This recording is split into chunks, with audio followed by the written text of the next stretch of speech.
Hello, hello, and welcome to Saturday Sound Bites. I'm your host, Veronica Sofer. Thrilled to be here with you on another beautiful Saturday because here on Saturday Sound Bites, we talk about all the things you need to grow your business and your visibility strategy. We talk about public relations, marketing, advertising, branding, all the components that are going to help you grow your business. And oftentimes it's got a lot to do with alignment. So I've got a great guest today that's going to shed some insight and help us really connect all of the dots. But before we bring her on, let's take care of some housekeeping. If you are listening on the podcast, make sure you hit subscribe.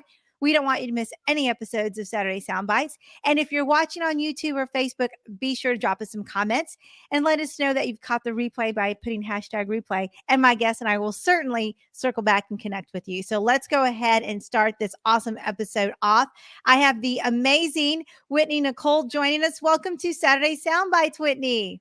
Thank you. I'm so excited to join this conversation. Oh, yes. We're excited too because it is all about sharing knowledge and helping each other grow our businesses. So, Whitnee Nicole. Whitney, before we go ahead and start talking about that, tell us a little bit about your journey and how you got here. Because I always think it's important for our guests to make a connection with our expert on to find opportunities to kind of share some similar experiences. Yes. So my origin story, it has a lot to do with the mental health field, that industry.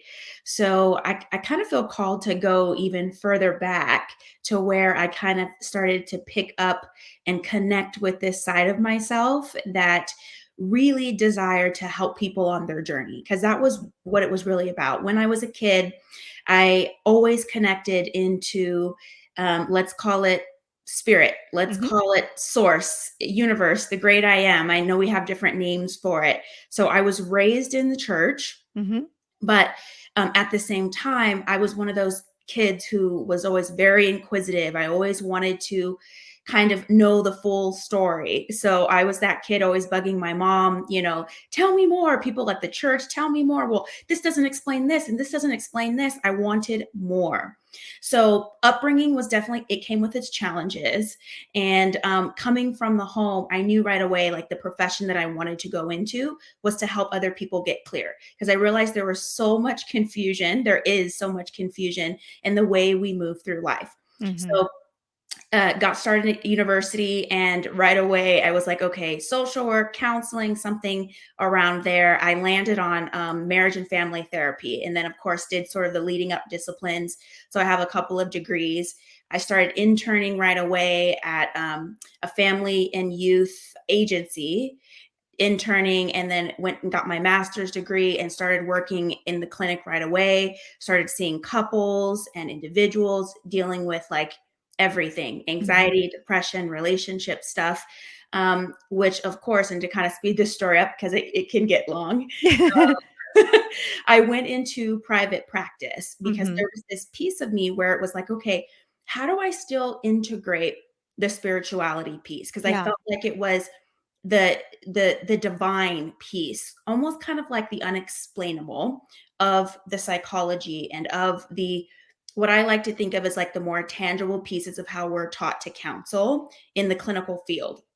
And I was, in my own personal life, I was bringing all of that in, right? Like to help myself understand myself. So private practice was like a natural decision for me to want to be able to spread my wings and be a little bit more free. And I got my feet wet into scaling my business and bringing some of those more like masculine energy pieces to the forefront, as opposed to working for someone else. It was like, it was all on me. And then I got to a point in private practice on the tail end where I was like, there's still more. There's still a deeper dive, a deeper connection that I want to bring people into. And I was like, oh, but how can I do that? I've got my state board saying, hey, be careful of these pieces, liability and just evidence-based modalities. So a lot of what I found, a lot of things in spirit, it's hard to explain, and it's hard to always feel like you have that evidence-based proof. But what I found was that my clients were still able to connect and release and expand through it. Yeah. And so This is how I end up being a full-time spiritual coach. It was the best decision I ever made. There was so much freedom, and I do believe that the people I serve, they get to benefit from that too. Um, and alignment is one of the biggest pieces of it Oh, all. absolutely, absolutely, and Yeah. I love that journey from clinical, academic, psychological Yeah. understanding of how to help people to really just letting your soul calibrate itself, if you will, to the spiritual part, and then all of a sudden you have this new title of a spiritual coach, right? I mean, it's amazing how that happens. It yes, and and it's not to say that I definitely learned through trial and error a lot. It's kind of like there were times where I was like, I'm not going to follow my alignment. I'm going to follow the market. I'm going to follow the recommendation of XYZ expert or someone who's in my field, so to speak, in my lane, but maybe a few steps ahead. And they're like, this is what I did. And I feel like that makes it really tough too. When we Yeah. talk about like a practice of alignment, there's so much out there that claims to be able to get us to that result. And I Yeah, think, that's so true, and I love how you, described you that you experienced those even in your own journey. oh my gosh. Yeah, I've fallen on my butt so many times and like out of alignment. It's kind of like straying off your path or Yeah, something, but yeah, just feeling very convinced that I'm like, no, this is the right thing. This is, even when it came to my marketing and stuff, there was a time where I was really going in on my marketing and trying to do all these things, but not taking into account enough the energetics part that would be coming naturally from me. I was trying to be and show up in a role genuinely to be successful and genuinely wanting to help and call in my clients. And so there was so much undoing that yeah, was that was done. yeah. You No, know? I can totally see that, and I think our listeners and viewers will definitely appreciate that. So, Whitney, let's talk a little bit about what it really means to be aligned in your business, because I think some of us have this concept of what it means, right? And for those of us in the woo woo, we have some sort of barometer that tells us when we're out of alignment. But what does it really mean to be in alignment with your work? I think one of the biggest indicators of, hey, something's off is feeling this resistance in your body. So I feel like Mhm. that can show up as fear. A common is anxiety. Sometimes for some people, it starts to look like a depression. It's basically like this feeling of forward motion and flow. And then all of a sudden, it's not like it's Mhm. being disrupted. And w- if we're paying attention, and I think this is the big piece, is our awareness. You know, are we paying attention to how we feel? Sometimes I feel like at the height of masculine energy, we can be on an autopilot. And I've definitely been in that situation many, many times where I'm just so determined, I'm so fixed, I'm in a tunnel vision, and I'm not able to come back to the awareness. So I think for people listening, it's like even making this a part of your daily or whatever you can, like your practice. It's like coming home to yourself. Yes, out there in the world can be very intense, crazy, busy. We're getting a lot of external feedback, but to be able to check back in, um, another more tangible or practical way I've coached my clients is like the body scan. Mhm. I was actually telling my mom this the other day because she was saying she kind of felt like she wasn't noticing enough that was enough things about what was going on within her and missing things that were really important. And I said, well, mom, have you tried like at the top of the morning doing some sort of a practice? And I feel like the beauty also is that that can look very different for each of us. Mhm. Mhm. Some people it's meditation, and some people can sit in meditation for quite a while others can't, Yeah. or You're like 2 minutes. Nope, didn't work. yeah, our mind. So I think a more even simpler way to enter in is the body scan, where you bring in the breath work, and then you kind of just scan from the top of your crown to your feet, to your soles of your feet, and just kind of like take inventory of what you feel. And I get deeper and deeper into the practice with my clients in terms of like how to not bring judgments in, how to, if our mind goes astray, okay, what am I going to eat for dinner? What am I just gently bringing it back to the body scan. But Mhm. to answer your question, just reiterate, definitely if you're feeling a disruption in the flow, I feel like that's a huge indicator that like something's happening in the alignment that wants your attention. Mhm. Mhm. And so when you've identified, well, maybe not identified, but when you've noticed, right, that you're out of alignment, because Mhm. sometimes you can identify it and sometimes it's not as obvious. How do we course correct? I mean, how do we really do that kind of work? Now, this is where it does get a little bit more challenging, at least in my experience, because I'm pretty observant. And I feel like a lot of us human beings can be observant and we're very intelligent with that. We're like, okay, we're out of alignment. Now comes the honoring of ourselves to get back Mm. into alignment. Why this can be so difficult for us. It's almost as if the norm is to not. It's Yeah. almost as if we're conditioned to not honor. I had a question from one of my coaching clients recently that said, she felt disrupted in her body. She wasn't feeling well. She wasn't feeling in alignment. But she says, but I feel like I can still get my body up and go to the computer and go send all these emails. She's like, but should I? Should I? It's a hard question. Mhm. Um, because she's like, I also don't want the energy that's happening in my body to then showcase itself within the emails, right? That's like going against the alignment. And I feel like it's such a personal journey and a personal decision, like how much of that, because there have been times where I haven't felt, 100% and I still showed up to things. And Mhm. I won't sit here and say that it was crappy, like it was bad. There's something in there for someone. But I feel like the bigger question is like when we're talking about like the mastery levels of what we're trying to do, honoring and going back into the sacred practice to more or less to take care of ourselves, to get Mhm. back into alignment. So for some people, they may get the knowing um, through the body scan or through the awareness of like, okay, this needs to be my right next step. And I think for others of us, it's like just taking care, Yeah. resting, and maybe just starting there. Yeah. Anything but going against the alignment is better. And it's almost like you need permission for that in a lot of ways because as you said it, I mean, Whitney, literally, I was like, yes, of course. But in my head, I'm like, girl, you don't do that. I mean, like that other little voice on this side of the shoulder, right? And it's kind of like you need permission in a lot of ways to be out of alignment so that you can get back in alignment with your business. Mm.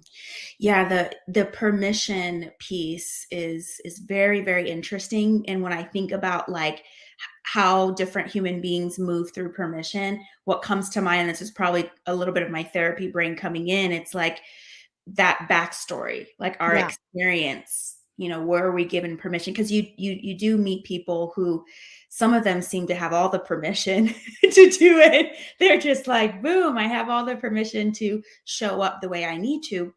And then some of us really struggle with it. Hmm. Hmm. And in So certain when you're working with someone, what are some of the challenges that you see um, that maybe subconsciously or consciously just show up for your clients when they're talking about getting back on track, whatever that looks like for them? Yeah, I think one of the biggest challenges is like what I call like the blind spot, or it tends to be in the subconscious, where let's say even for example, they're hiring me to help them grow their business.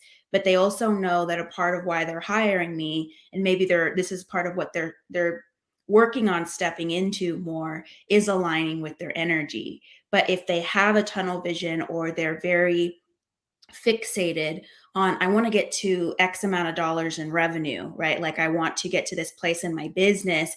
I feel like that's an example of where the inner work around the alignment we may see some gaps. It just may be a challenge. And so it's my job to sort of meet them where they're at and work with them. Because one thing I've noticed that does not work, I made these mistakes early enough to not repeat them, is if you try to push someone into their alignment, or force them before they're ready, it also doesn't work. Yeah. It that resistance will come into totally just it's like a defense mechanism that's so automatic for people. Yeah, I can definitely see that. And, timing is everything. And sometimes, we're in different seasons of our lives. You may have small children, you may be an empty nester. And so sometimes that alignment has a lot to do with timing too. I say that all the time, exactly, divine timing. Like it's like the ingredients. I feel like there's so many ingredients that go into it. And so when we talk about stepping into greater alignment or like an alignment practice, it's always an alignment to be kind to ourselves, I Hmm. feel. And if Hmm. even trying to force yourself into alignment doesn't feel very safe, like, you know, Yeah. even though it's like supposed to be a good thing. Yeah, and sometimes it feels like, you're literally gonna cross an interstate, like, and cars are coming, just going back and forth, and you're like, "Okay, maybe this wasn't a good idea." Yes. Oh my gosh, yes. It's an unfolding, it's a journey, it's not like an arrival, like, "Oh, I finally, trekked up the top of the alignment mountain and, my journey is complete." Yeah, No. doesn't quite work like that. No, no. It keeps going, and especially those of us who, are into self-development or are always reinventing ourselves through our work, our businesses. Man, I feel like the alignment is even more tough when you're birthing something new. Yeah. I'm like, "Whoa, I thought I was really good in this alignment space, and now there's this." Mhm, mhm. Yeah, that's so true. Well, Whitney, before we wrap up the episode, I wanna make sure that you've, shared all of your expertise with us because I know our podcast listeners love to be able to tune in and get some nuggets. What are 2 tips that people need to be thinking about right now, today, to ensure they're in alignment or get back in alignment or just become aware? Yeah, I think one of the biggest tips, one of the biggest takeaways is being kind to yourself. And if you feel like you've done something out of alignment that feels hurtful to yourself, that feels like, even if you're realizing that through listening to any of this, just it's okay to not judge yourself, release the judgment, in other words, of that, because it's almost like a mind trick. We think that, okay, we know we want to come back into alignment, but if we're holding ourselves hostage for how we fell out of alignment, so to speak, that falls out of alignment too. Yeah, So, yeah, it's a double whammy yes. almost. So you can always refer back to releasing judgment and stay with yourself and show yourself love in however that enters in for you, and know that you don't have to. The other tip is not knowing that you don't have to measure yourself up against other people and where they're at in their journey. You may see people who it just feels like, wow, they just have it together and blah blah blah. It's like we never know, what how they arrived. We never know also what's going on behind that. So I think it's best to just stay in a place of grace and love with oneself, and also thank yourself when you are able to do that. Mhm. Oh, I love Hmm. that. That's some really great advice. All right, Whitney, how can people connect with you? What's the best way for people to reach out to you? If anyone is interested in having a conversation or jumping on a call with me, they can go to hellowhitneynicole.com. And that's Whitney with 2 E's and no Y. It's a little different. If I you want. like it though. Thank you, thank you. Yeah, and or you can go, at Inner Vibe Tribe on Instagram if you wanna kinda just, like, follow along and check it out. That's awesome. Yeah. All right, folks. And make sure that you check out the show notes because we'll include all the links for Whitney Nicole there as well. It has been such a pleasure having you on the show. I loved the conversation. And I know it's just so important that people really tune in, be kind to themselves, and make sure that they are living out their life's purpose. So you gave us a lot to think about. Yay, I'm so glad. Thank you for having me, this was great. Awesome. All righty. We are wrapping up this episode of Saturday Sound Bites. I hope you really get a chance to connect with Whitnee Nicole. All her contact information is in the show notes. Folks, we want to make sure you have all the tools you need to live out your life's purpose and really grow your business in a way that's going to help you shine. So make sure you're tuning in to Saturday Sound Bites every week. If you are listening on the podcast, make sure you hit subscribe. We don't want you to miss any episodes. And if you're watching on Facebook or YouTube, drop us some comments and my guest and I will certainly connect with you. Put down a hashtag replay if you're catching us on an off week, and we will also be sure to circle back. So, with that, I'm wrapping up by sending you lots of positive energy